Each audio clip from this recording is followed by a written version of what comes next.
진정 보는 자입니까? 라는 제목으로 여러분과 좀 말씀을 나누겠습니다. 오늘 사순절 넷째 주일입니다. 우리 여섯째 주일까지 이제 사순절을 보내게 되는데요. 오늘 우리가 함께 읽은 이 요한복음의 말씀은 사순절 넷째 주일에 읽어야 하는 성서일과 본문 가운데 복음서 본문입니다. 아마 매일 성경으로 묵상을 하고 계신 분들, 지금 요한복음을 계속 묵상하고 계실 텐데 아마 3월을 시작하며 읽으셨던 묵상 본문일 겁니다.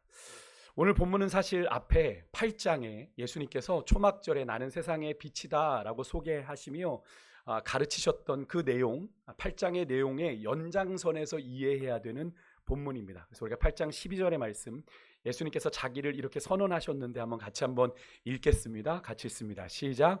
예수께서 또 말씀하여 이르시되 나는 세상의 빛이니 나를 따르는 자는 어둠에 다니지 아니하고 생명의 빛을 얻으리라. 아멘. 예수님께서 당신을 뭐라고 하셨어요? 나는 세상의 빛이다 라고 말씀을 하셨습니다. 당시의 대부분의 그런데 유대인들은 그 빛을 눈앞에서 보고도 예수님이 누구인지 제대로 알지 못했습니다. 오히려 예수님께서 하나님 아버지가 나를 보내셨다, 하나님과 내가 하나다라는 말씀을 하신 까닭에 예수님을 신성모독의 죄를 물어 예수님을 돌로 쳐 죽이려고 하는 일들을 했는데요. 그런 그들을 향해 예수님께서 이렇게 말씀하셨어요. 8장 15절에 너희는 사람을 육체를 따라 판단한다 라고 말씀을 하셨습니다. 그러면서 그들이 가지고 있는 그릇되고 편협하고 왜곡된 판단 기준에 대해서 분명하게 말씀하셨는데요. 여러분 사순절 넷째 주일 성서일과 본문 중에 구약 본문이 여러분 사무엘상 16장입니다. 사무엘상 16장 1절에서 13절의 본문인데요. 예수님의 말씀이 육체로 사람을 판단하는 것이 무엇인지를 우리가 분명히 확인할 수 있는 사건이 이 본문 가운데 담겨 있습니다. 우리가 소위 상식에 근거한 우리의 선입견, 우리의 편견이 얼마나 틀릴 수 있고 또 하나님의 생각과 얼마나 다를 수 있는지를 분명하게 알 수 있는 사건이 오늘 이 본문 가운데 나오는데요. 여러분 사무엘상 본문은 하나님이 이스라엘의 초대 왕으로 세우셨던 사울을 세우신 것을 후회하고 사울을 대신할 새로운 왕을 세우고자 사울을 이새의 집으로, 다윗의 아버지인 이새의 집으로 보내시는 장면으로 시작이 됩니다. 이새에게는 8명의 아들이 있었는데요. 16장 6절에 보면 사무엘이 먼저 장남인 엘리압을 보자마자 사무엘은 쾌재를 불렀습니다. 속으로 이 사람이 이스라엘의 새로운 왕으로 기름 부을 받을 사람이구나 라는 걸 확신해요. 그러자 하나님께서 사무엘에게 이런 말씀을 하십니다. 여러분이 잘 아는 말씀이지만 사무엘상 16장 7절의 말씀 우리 같이 한번 읽어보겠습니다. 같이 읽습니다. 시작. 여호와께서 사무엘에게 이르시되 그의 용모와 키를 보지 말라. 내가 이미 그를 버렸노라. 내가 보는 것은 사람과 같지 아니하니 사람은 외모를 보거니와 나 여호와는 중심을 보느니라 하시니라. 아멘. 여러분 하나님의 이 말씀에는 우선 사무엘이 가지고 있는 왕에 대한 편견, 왕은 이런 사람이어야 해라고 하는 선입견에 대한 지적이 포함되어 있습니다. 사무엘은 은연중에 이런 엘리압 같은 전에 사울 왕과 같이 이렇게 외형적인 조건을 기준으로 삼았던 겁니다. 그래서 9장 2절에 보면 사울을 선택할 때도 사울이 왕이 되기 전에 사울은요 이스라엘 자손 어떤 사람보다 그보다 준수한 자가 없었다라고 얘기합니다. 준수했다고 이야기하고 키도 모든 백성보다 어깨 위만큼 컸다라고 기록을 해요. 사무엘은 그렇게 사울처럼 뛰어난 외모, 키를 보고 장남 엘리압을 이스라엘의 다음 왕이 될 만한 인물이라고 선뜻 판단을 했던 것인데요. 사실 이런 사무엘의 반응이 그리 이상한 것은 아닙니다. 사람들이 다른 사람을 판단할 때 우리는 첫눈에 들어오는 외모나 신체 조건을 먼저 고려해서 판단하는 것은 사실 너무나 자연스러운 일이죠. 사람은 눈에 안 보이는 것을 알 수 없기 때문에 그냥 눈에 보이는 것에 영향을 받을 수밖에 없는 것이 사실입니다. 하지만 우리가 사울의 경우에서도 보듯이 이 외적인 조건이 우리가 외형적으로 볼 때 준수하고 보기 좋다고 해서 그 사람의 실체와 동일하지 않은 경우를 참 많이 보게 되죠. 그래서 우리가 이런 말 하지 않습니까? 그 사람 보기와는 참 많이 다르네. 그죠? 볼 때는 그런 사람 아니었는데 겪어보니 많이 다르네, 그런 이야기를 하는 것 아니겠어요? 여러분 그렇기 때문에 우리가 하나님을 아는 성도라면 자신의 상식, 자신의 경험 판단이 항상 옳은 것이 아니라는 사실을 인식하고 여러분 항상 하나님의 뜻을 겸손하게 여쭙는 믿음의 지혜가 있어야 될 줄 믿습니다. 그러니까 우리는 하나님께 늘 물어야 돼요. 우리의 판단으로 가지고 하는 게 아니라. 하지만 사무엘의 이런 분명한 확신에 비해 하나님의 기준은 전혀 달랐어요. 하나님께서 뭐라고 그에게 말씀하셨습니까? 사람은 외모를 보지만 나 여호와는 뭘 보신다? 중심을 보신다. 여기는 외모는 겉모습만이 아니라 그가 가진 외형적인 조건이기도 해요. 맏아들이라는 것도 어필이 됐던 겁니다. 그에 반해 중심은 뭐예요? 마음이죠. 마음입니다. 사실 하나님의 이런 기준은요, 신약에 넘어와서 마태복음 5장에서 7장까지 나오는 예수님의 산상수훈의 가르침에서도 우리가 분명하게 확인하게 됩니다. 여러분, 사람들은 누군가를 판단할 때 겉으로 드러난 행위를 보고 어떤 살인, 간음 등의 범죄를 판단할 수밖에 없습니다만 우리 주님은 어떻게 판단하신대요? 사람의 마음속의 동기, 생각까지도 감찰하시고 판단하신다고 예수님이 가르치셨죠. 일례로 마태복음 5장 27절 28절에 보면 예수님께서 간음에 대해서 이렇게 말씀하셨습니다. 우리 같이 한번 좀 읽어볼게요. 같이 읽습니다. 시작. 또 간음하지 말라 하였다는 것을 너희가 들었으나 나는 너희에게 이르노니 음욕을 품고 여자를 보는 자마다 마음에 이미 간음하였느니라. 아멘. 여러분, 하나님의 기준은 우리와 분명히 다릅니다. 그죠? 우리는 겉으로 드러나지 않으면 굳이 그것을 죄라고 여기지 않습니다. 속으로 무슨 생각을 품든지요. 하지만 주님은요, 우리 마음속에 은밀하게 감춘 우리의 동기, 여러 가지 생각까지도 감찰하시고 판단하시는 분이라는 사실이 참 두렵기도 합니다. 그죠? 하나님께는 감출 것이 없다는 게, 하나님께는 다 드러난다는 것이 참 두렵기도 한데, 결국 이새의 아들 중에 차례대로 7 아들이 사무엘 앞에 섰지만 하나님은 그들 중에 누구도 선택을 하지 않으십니다. 그들 중에는 이스라엘의 왕으로 택하신 자가 없다고 분명히 말씀을 하시고, 이에 마지막 남은 막내 다윗, 그 순간에 들에서 양을 치고 있던 다윗을 불러오게 하시는데요, 아버지 이새는 아마 그렇게 생각했던 것 같습니다. 막내 다윗은 아직 얼굴에 홍조가 있을 정도로 어리니 그런 자리에 낄 필요가 없다라고 생각을 했던 것 같아요. 하지만 여러분, 이런 이새의 생각 또한 어떤 겁니까? 막내라고 하는 그런 외적인 조건, 어리다는 조건으로 섣불리 하나님의 기준을 판단한 어리석은 생각이었죠. 여러분, 그 다윗이 사무엘 앞에 오자 하나님이 어떻게 말씀하십니까? 그에게 기름을 부으라 명령하셨고, 사무엘은 그에게 기름을 부어 이스라엘의 새로운 왕으로 세웠는데요, 이후 여러분, 다윗이 이 이스라엘의 왕정 시대에 어떤 업적과 영향을 끼쳤는지를 우리가 생각해 본다면, 여러분, 우리가 가지고 있는 인간적인 시선과 기준이 하나님의 시선과 기준과 참 많이 다르고 하나님의 기준에는 한참 모자르다라는 것을 우리가 분명히 깨닫게 되죠. 그래서 예수님께서 앞에 여러분 요한복음 18장 6절에서 여러분, 너희는 육체를 따라 판단한다 라고 말씀을 하시면서 그들이 가진 잘못된 판단과 기준을 지적하셨던 거예요. 그저 우리는 보이는 것으로만 판단하는 그런 존재들이죠. 보이는 것, 본다고 하지만 그런데 또 잘 보는 게 아니라 정작 보아야 할 것은 제대로 보지 못하는 존재들이 우리들입니다. 그런 가운데 오늘 본문에는요, 예수님께서 길을 가시다가 실제로 날 때부터 맹인되어 정말 보지 못하는 사람을 만나는데 제자들이 이렇게 예수님께 묻습니다. 2절에 이 사람이 맹인으로 난 것이 예수님 누구의 죄로 인함이니까? 이런 제자들의 모든 질문에는 아주 중요한 전제가 있는데, 모든 장애가 죄로 인해 하나님이 진노하신 결과다라고 하는 관점이 전제되어 있는 질문이죠. 이것은 그 당시에 제자들만이 아니라 당시에 유대교 안에 있는 유대사회 안에 보편적인 관점이었습니다. 특히 이 사람은 나면서부터 맹인이 되었기 때문에 후천적으로 맹인이 되었다면 이 사람의 잘못이겠지만 누구의 죄 때문이라고 이 제자들은 생각하며 물은 거예요. 그 부모의 죄 때문에 그가 맹인으로 났다라고 생각하고 물은 겁니다. 실제로 이스라엘 역사에는요, 부모 세대의 죄로 인해서 자녀 세대가 고통을 겪는 일이 있었어요. 유대인들은 그래서 부모가 죄를 지어서 자녀에게 하나님의 진노가 임한다고까지 생각을 하고 있었습니다. 하지만 예수님은 그런 장애와 죄에 대한 그들의 편견, 그들의 선입견을 완전히 부정하십니다. 3절에 보십시오. 그의 맹인됨이 자신 때문도 아니고 부모 때문도 아니다, 누구의 죄 때문도 아니다라는 사실을 분명하게 말씀하시죠. 예수님의 이 말씀은 뭘 의미합니까? 당시에 유대인들 사이에 있는 사회적인 통념, 선입견, 모든 질병은 죄의 결과다라고 하는 것은 아니다라는 사실을 말씀하고 계시는 거죠. 물론 특별한 경우에 죄의 결과로 즉시 병이 생기기도 했어요. 그죠? 어떤 경우 있습니까? 여러분 우시아가 제단을 함부로 분향하려고 하다가 그가 뭐가 걸립니까? 나병에 걸리게 되는 것이 그런 경우이죠. 그렇지만 모든 질병의 원인을 죄 때문이야, 특정한 죄의 결과로 보는 당시의 보편적인 이해는 잘못된 것이라고 예수님이 지적하시는 거죠. 사실 근데 이런 생각은 요즘도 우리에게 있지 않습니까?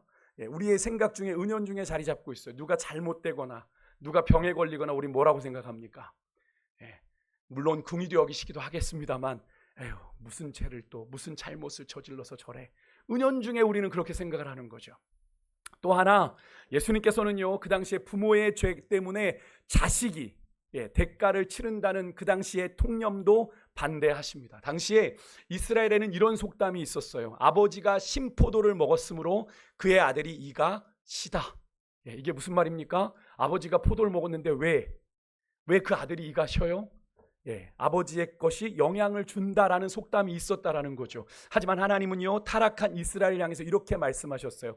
예레미야 31장 30절 말씀을 같이 한번 읽어보겠습니다. 같이 했습니다. 시작. 신포도를 먹는 자마다 그의 이가 신 것 같이 누구나 자기의 죄악으로 말미암아 죽으리라. 아멘. 무슨 말입니까? 죄를 지은 당사자가 죄의 대가를 치르는 것이지 부모가 죄를 졌다고 자식이 그 대가를 치르는 것 아니다. 너희들 잘못 알고 있는 거야. 예수님께서 분명히 짚어주시는 거죠. 고로 지금 그들의 눈앞에 있는 이 맹인의 장애는 그 사람의 죄도 그 부모의 죄 때문도 아니야 라고 분명하게 말씀해주고 계시는 겁니다. 근데 우리는 그렇게 바라보고 있는 거죠. 제자들이 그랬던 것처럼. 그래서 예수님께서 3절에 그의 맹인됨이 그런 이유가 아니라 하나님이 하신 일을 나타내고자 하십니다 라고 말씀을 하십니다. 그러니까 제자들이 그를 당연하게 죄인으로 낙인을 찍고 그의 맹인된 이유와 원인을 물어볼 때 예수님은 그가 맹인으로 나게 하신 하나님의 목적과 의도에 주목을 하세요. 무슨 말입니까? 그의 인생에는 하나님의 보이지 않는 섭리와 계획이 있다라는 걸 말하는 거죠. 그렇다고 여러분 그 사람이 성경에 보면 장성했다고 그랬어요. 날 때부터 장성할 때까지 그가 앞을 보지 못했으니 얼마나 고통스러운 세월을 보냈겠습니까? 그죠? 그렇다고 해서 여러분 하나님이 그런 주님까지 겪은 고통의 세월을 결코 가볍게 여기는 건 아닙니다. 여러분 오해하시면 안 돼요. 그가 맹인된 이유는 원인은 아무도 몰라요. 중요한 것은 지금 예수님께서 그의 고통스러운 그 세월의 그 어둠을 이제는 어떻게 해요? 끝내려 하신다라는 거예요. 더 이상 어둠 가운데 있게 하지 않으시려고 하신다는 거죠. 여러분 예수님의 사역은요 이렇게 여러분 죄의 어둠에 사로잡힌 영혼들에게 새로운 삶을, 새로운 시대를 창조하는 빛의 사역인 줄 믿습니다. 그것이 아들 예수님을 이 땅에 세상에 보내시면서 목적하신 하나님 아버지의 일이에요. 그래서 예수님께서 8장에서 내가 세상의 빛이다 라고 말씀을 하셨던 겁니다. 오늘 본문 4절에 보면 예수님께서 제자들에게 그 일을 우리가 해야 한다라고 말씀을 하세요. 예수님께서 이미 빛 가운데 예수님으로 말미암아 예수님의 부르심에 응답해서 빛 가운데로 들어온 당신의 제자들을 이 어두운 세상에 빛을 주는 하나님의 아버지의 일에 동참시키고 계시는 걸 우리가 볼 수 있는데요. 그런데 아직은 때가 뭐라고 그래요? 낮이다라고 얘기해요. 낮이다. 여기서 이때는 뭘 의미합니까? 요즘 우리가 요한복음 묵상하면서 확인하지만 예수님이 십자가 지실 때를 말하죠. 그러니까 아직 그때가 이르지 않았다라는 걸 의미합니다. 그때는 우리가 밤을 맞게 될 텐데 예수님의 십자가 사건은 그런 사건이죠. 빛 대신 예수님께서 죄의 어둠에 잠시 삼켜지는 사건입니다.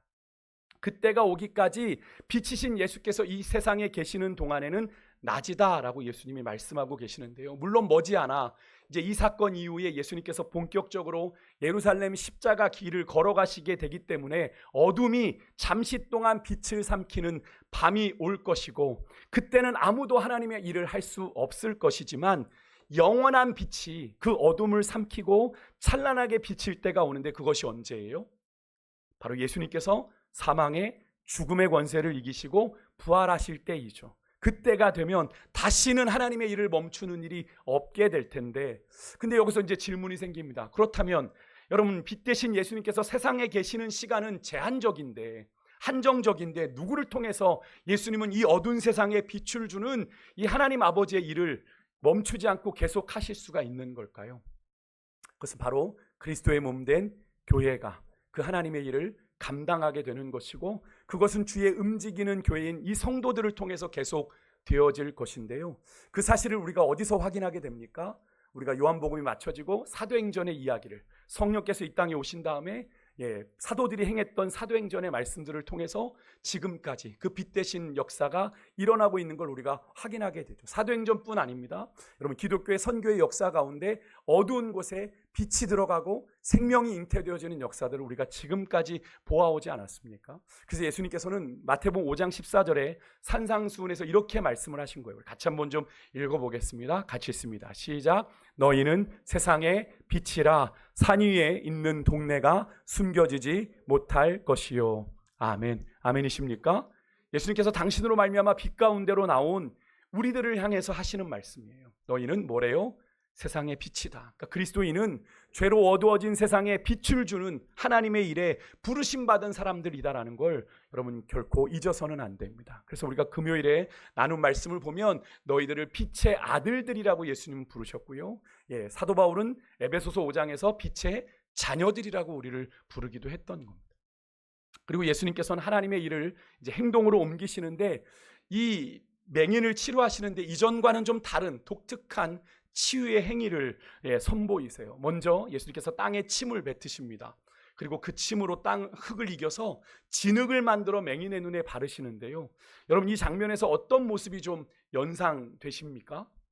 여러분, 요한복음 1장 2절과 3절에 보면 예수님께서 물론 지금 이때에 오셨지만 태초에 하나님과 함께 계셨고 만물이 그로 말미암아 지음 받았다라고 말씀하신 것을 우리가 볼 수 있죠. 이것이 무엇을 의미합니까? 예수님이 이때 오셨지만 2000년 전에 이 땅에 오셨지만 예수님은 이미 태초부터 하나님과 함께 계셔서 이 세상을 창조하실 때부터 함께 계셨다라는 걸 의미하는 거죠. 그럼 오늘 예수님께서 이렇게 흙을 침을 뱉어 그것을 이겨 맹인의 눈에 발랐다는 건 뭘 의미하는 거겠습니까? 하나님께서 진흙을 반죽해서 자기 모양과 형상을 따라 사람을 만드셨던 창조의 모습을 떠올리게 하는 그런 모습이죠. 그럼 이 사실이 무엇을 의미하는 것 같으세요? 예수님께서는 이 맹인의 눈, 그저 보지 못하는 눈만 고치시는 게 아니라 그를 어떻게 하시는 겁니까? 영육간 완전히 새롭게 창조하시고자 하신다라는 걸 우리에게 상징적으로 보여주는 거죠. 여러분, 그래서 여러분, 예수님을 믿고 일어나는 변화는요, 그냥 내가 교회 안 나갔었는데 교회를 나가는 게 아니라, 여러분, 그리스도 안에서 뭐가 된다고 사도 바울이 얘기합니까? 새로운 피조물이 된다고 하는 거예요. 주님 안에서 새롭게 창조가 되는 거예요. 옛 성품이 벗겨지고 그리스도 안에 그리스도의 성품을 참여하는 자로 우리가 부르심받아 새로운 존재가 되어지는 것이라고 사도 바울은 말하고 있는 거예요. 그리고 7절에 보면 이 맹인에게 실로암 못에 가서 씻으라고 명하시는데, 요한은 이 실로암의 단어가 무슨 뜻인지를 아주 친절하게 설명해 주는데, 무슨 뜻이에요? 실로암이 보냄을 받았다라는 뜻이에요. 이게 무슨 의미인 것 같으십니까? 예수님께서 그를 보내신 아버지의 뜻을 따라 지금까지 아버지의 일을 행하셨는데, 이제 그런 것처럼 맹인도 어떻게 해요? 그에게 빛을 얻고 난 뒤에, 예수님께 빛을 얻고 난 뒤에 누군가에게 보내져서 빛을 전하는 증인의 사명을 감당하게 될 거다라는 의미가 여기에 담겨 있어요. 그럼 이 맹인 또한 앞에 4절에서 예수님께서 제자들을 향해 우리가 그 일을 해야 된다라고 하는 이 우리 안에 포함되는 한 사람이라는 걸 우리가 알 수 있는 거죠. 그렇게 맹인이요, 여러분, 실로암에서 눈을 씻자 즉시 그의 눈이 밝아지고 태어나서 처음으로 빛을 통해 세상을 보게 됩니다. 여러분, 얼마나 놀라운 장면이에요. 이 사실만 놓고 봤을 때 충분히 기뻐할 일이지 않습니까?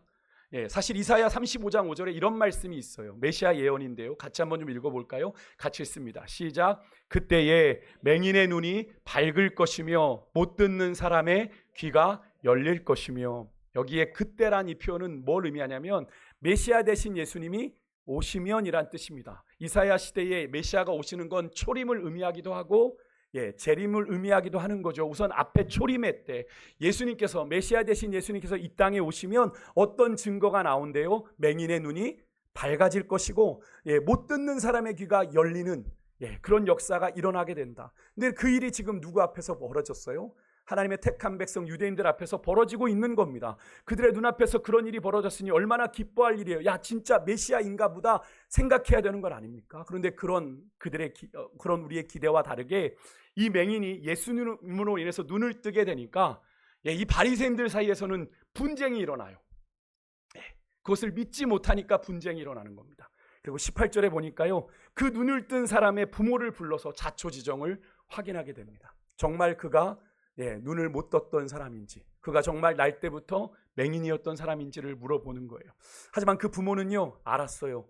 이미 바리새인들이 예수를 그리스도라고 인정하는 자는 유대교에서 출교하기로 결정했다는 사실을 알았기 때문에 그의 아들이 나면서부터 맹인인 것 외에는 우리가 아는 것이 없습니다라고 이야기합니다. 그리고 아들에게, 그렇게 눈을 뜬 아들에게 직접 물어보라고 이야기를 하는 거예요. 어떻게든 예수께서 그리스도이신 것을 인정하고 싶지 않았던 이 바리새인들, 맹인이었던 사람은 물론이거니와 그의 부모까지 이렇게 괴롭히고 취조하는 그런 파렴치한 짓을 서슴지 않는데, 어떻게 이런 사람들이 그 당시에 하나님의 말씀을 가르치는 선생이었을까 하는 그런 생각을 해보게 됩니다. 결국 24절에요, 이들은 맹인이었다가 눈을 뜬 사람을 다시 불러요. 하지만 여러분, 이 사람은 부모와 달랐습니다. 25절에 두려워하지 않고 자신이 맹인으로 태어났으나 지금은 눈을 떠 보게 되었다라고 하는 것을 분명하게 밝혀요. 그러자 바리새인들이 다시 묻습니다. 네가 어떻게 눈을 뜨게 되었냐? 근데 이미 사실은 첫 번째 이 사람을 만났을 때 바리새인들에게 다 이야기했거든요. 그러니까 이 눈을 뜬 자가 이렇게 말합니다. 27절에 이미 사실을 말했는데도 듣지 않는 그 바리새인들을 향해서 이런 좀 도전적인 말을 합니다. 사실은 좀 비아냥인데요, 당신들도 그의 제자가 되려 하나이까? 조금 선을 넘은 말을 이 사람이 하는 겁니다. 이 말은 당시의 바리새인들에겐 상당히 치욕스러운 말이에요. 당시의 바리새인들은 예수님을 어떤 취급했죠? 죄인 취급했습니다.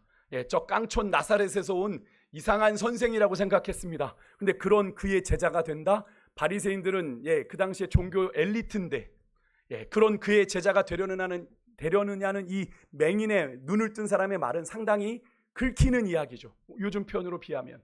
결국 28절에요, 바리새인들이 얼마나 화가 났던지 욕을 했대요. 욕하면서 너나 그의 제자지 우리는 모세의 제자다. 즉 무슨 말입니까? 율법을 따르는 자다라고 단호하게 말하는데요. 그래서 여러분, 이 눈을 뜬 사람이 답답한 듯 바리새인들에게 물어요. 이 사람이 분명히 눈을 뜨지 못했을 때 거린이었다라고 얘기합니다. 그런데 이 미천한 사람이 너무나도 분명하게 메시아에 대한 고백을 해요. 우리 9장 30절에서 33절의 말씀, 중요한 질문이니까 우리가 좀 함께 길지만 그래도 읽어보겠습니다. 같이 읽겠습니다. 시작. 그 사람이 대답하여 이르되 이상하다. 이 사람이 내 눈을 뜨게 하였으니 당신들은 그가 어디서 왔는지 알지 못하는도다. 하나님이 죄인의 말을 듣지 아니하시고 경건하여 그의 뜻대로 행하는 자의 말은 들으시는 줄을 우리가 아나이다.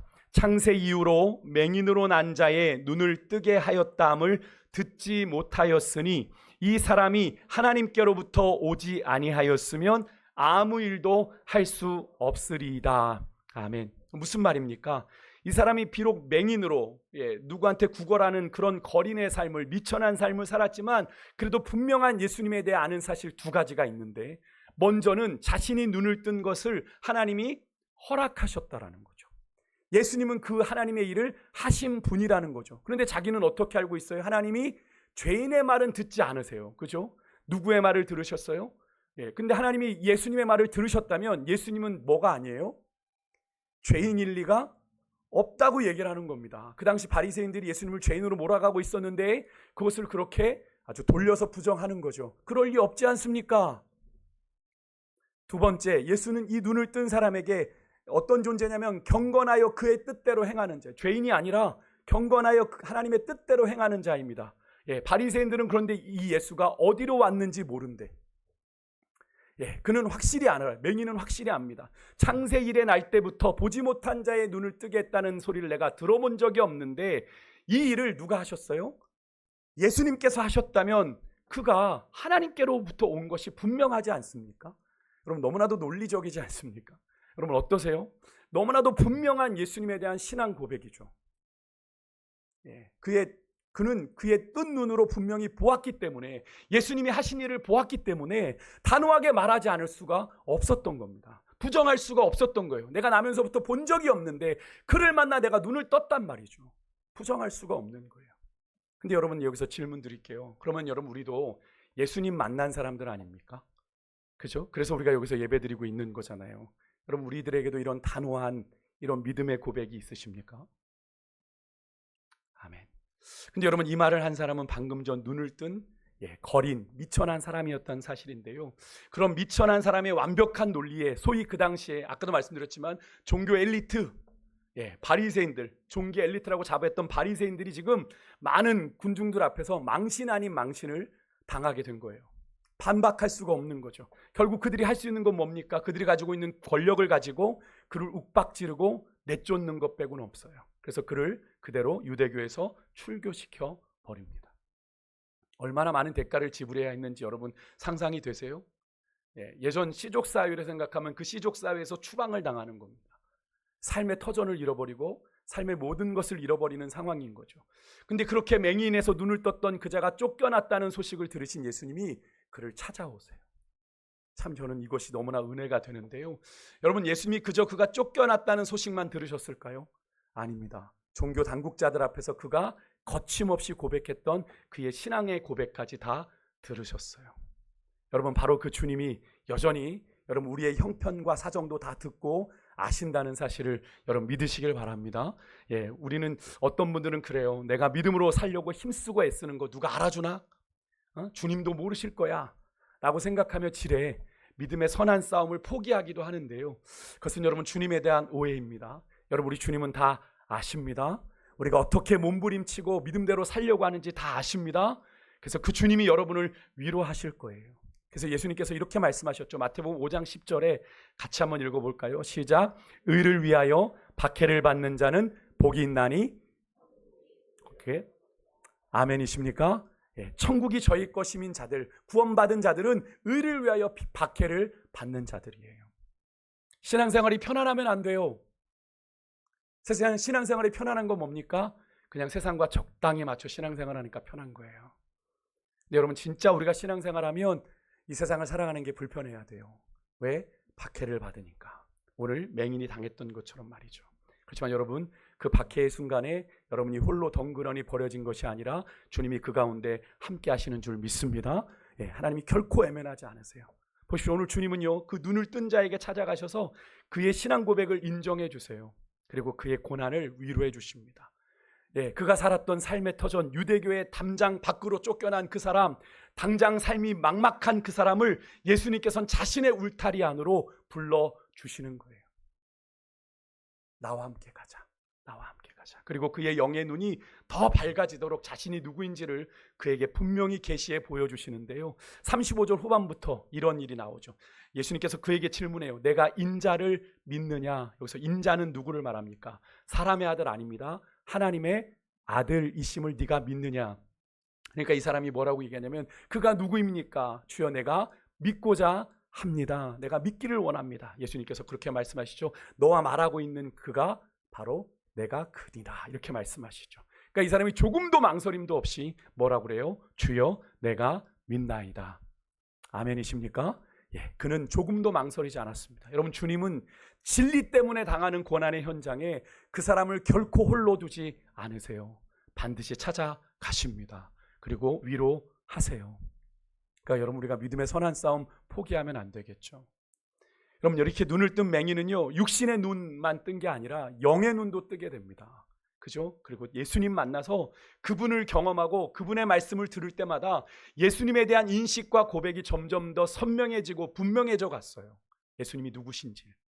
여러분의 신앙도요, 날이 갈수록 여러분이 주의 말씀을 읽고 또 듣고 묵상하는 가운데 이렇게 주님을 향한 여러분의 믿음의 고백이 흐리멍텅해지는 게 아니라 분명해지고 선명해지고 확실해지시기를 주의 이름으로 축복합니다. 여러분, 믿는 증거가 우리에게 분명히 있어야죠. 예수님께서는 그렇게 당신에 대해 눈을 뜬 그 사람에게 39절에 보니까 자신이 이 땅에 오신 이유를 분명히 얘기하세요. 그런데 조금은 고개가 갸우뚱거려져요. 자신이 세상을 심판하러 세상에 오셨다라고 말씀하세요. 여러분 요한복음을 좀 읽어보신 분들은 이 말씀이 예수님께서 니고데모에게 요한복음 3장에서 세상을 내가 심판하려 함이 아니라 17절에 구원하러 오셨다라는 이 말씀과 상충되는 것 같아요. 왜? 심판하러 오셨다고 하지 않으니까. 근데 여러분, 사실은 구원과 심판은 동전의 양면이죠. 그렇지 않습니까? 예, 하나님의 본심은 구원이지만 여러분, 구원의 기회를 끝까지 거부하는 사람들이 있어요. 예, 그 사람들은 심판을 피할 수 없는 것 또한 분명한 영적인 사실입니다. 예, 우리 주님은 모두가 구원받기를 원하세요. 진리를 알기를 원하시지만 그렇지 않는 자들이 있다라고 하는 사실을 분명히 성경에 이곳저곳에서 이야기하셨죠. 예, 무엇을 알 수 있습니까? 양이 있고 뭐가 있어요? 염소가 있어요. 알곡이 있고요. 쭉정이가 있어요. 여러분, 기름을 준비한 5 처녀가 있고요. 기름을 준비하지 못한 미련한 처녀들이 있다고요. 여러분, 오늘 본문에 등장하는 이 바리새인들도 그 중에 하나일지 모르겠습니다. 누군가는 눈을 떠서 하나님의 일을 보고 있지만 여전히 죄에 눈이 가려진 채 영적으로 맹인으로 하나님을 거부하며 심판을 마주할 사람들도 분명히 있다고요. 여러분, 내가 교회 다니니까 당연히 구원받았다? 아니에요. 여러분, 늘 말씀드리지만 교인과 그리스도인은 다릅니다. 교인과 그리스도인은 달라요.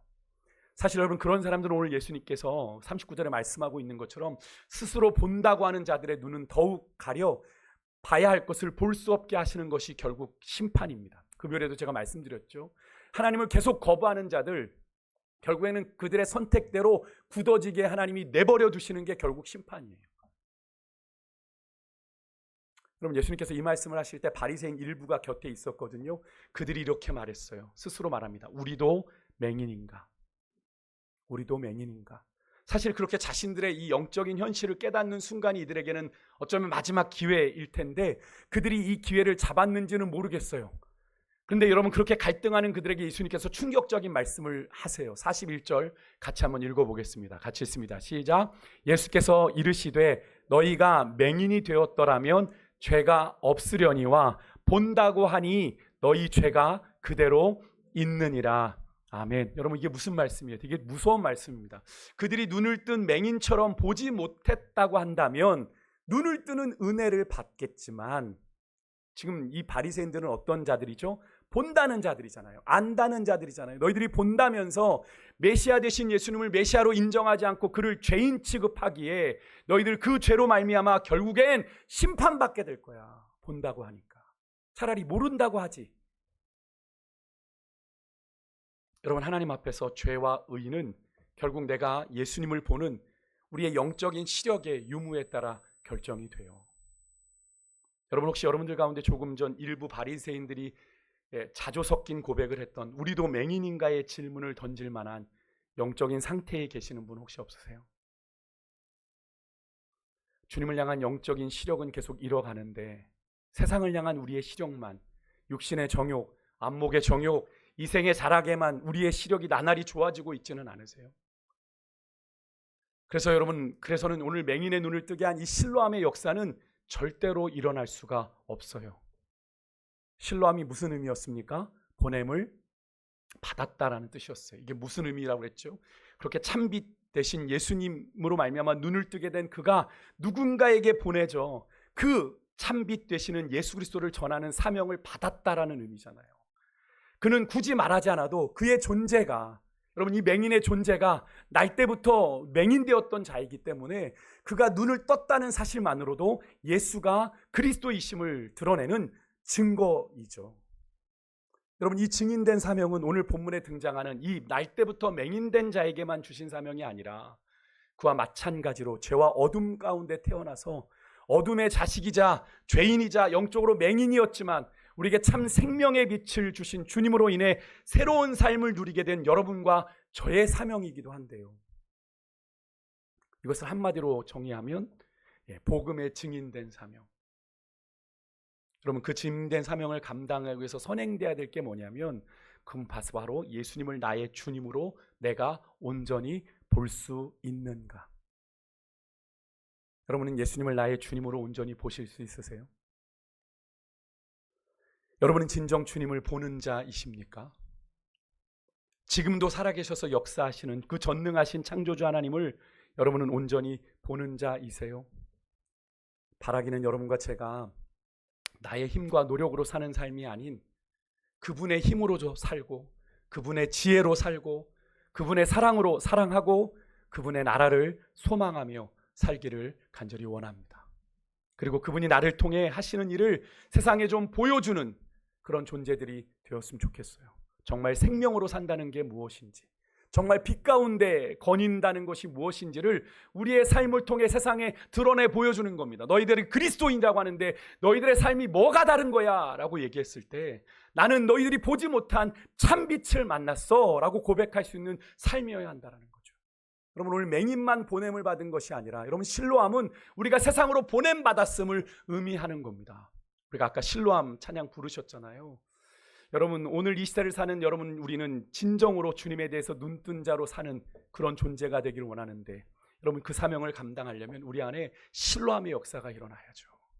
여러분, 실로암의 이 가사요, 1절의 가사는 주님 만나기 전의 가사예요. 2절의 가사는 우리가 처음 만난 그때는, 주님과 내가 처음 만난 그때는 차가운 새벽이었습니다. 주님 마음속에 여명이 뭡니까? 새벽에 동토오는 여명이잖아요. 그의 인생은 평생 밤이었는데 새벽에 여명이 동토오더랍니다. 누굴 만났을 때? 예수님 만났을 때 그의 인생이 새롭게 시작되더라는 이야기죠. 그래서 주님 앞에 감사했다라고 하는 거예요. 여러분, 여러분의 인생 가운데 실로암의 은혜가 있지 않으셨어요? 그 실로암의 은혜가 있으니까 오늘 여기에 있는 거잖아요, 여러분. 그럼 여러분, 그것은 우리만 누리는 실로암의 은혜가 아니라, 맹인이 자기만 고침을 받고 끝난 것이 아니라 자기가 맹인되었던 자에서 보는 자가 되었다는 것을 그의 삶을 통해 증거했던 것처럼 우리 또한 그것을 증거해야 되는 존재로 부르심을 받았다는 것. 근데 여러분, 그것을 위해서는 우리가 주님을 온전히 만나야 되겠죠. 여러분, 주님을 온전히 주님으로 보는 자이십니까? 여러분, 그런 자들 되시기를 소망하고 그 주님의 능력이 여러분의 삶 가운데 나타나기를 소망합니다. 그래서 진정으로 주님에 대해서 눈뜬 자로 맡기신 그 사명 잘 감당하는 여러분과 제가 되기를 소망합니다. 우리 그 마음을